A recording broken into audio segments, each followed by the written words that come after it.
Ah, the hiccups. Everyone's been there. But do you know what's actually causing that sudden hic? It all starts with your diaphragm. Yep, the muscle that helps you breathe.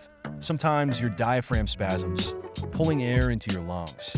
But it happens so fast that your vocal cords slam shut. And that's where the hic comes from. So, what triggers it? Eating too quickly, carbonated drinks, stress, or even a sudden temperature change can set it off. Now, how do you stop them? Some swear by holding their breath. Others chug water or try swallowing sugar. But here's the thing. There's no guaranteed way to cure hiccups every time. Luckily, they usually disappear on their own. So, what's your go-to hiccup cure? Let me know in the comments. Don't forget to like and subscribe for more cool facts and tips.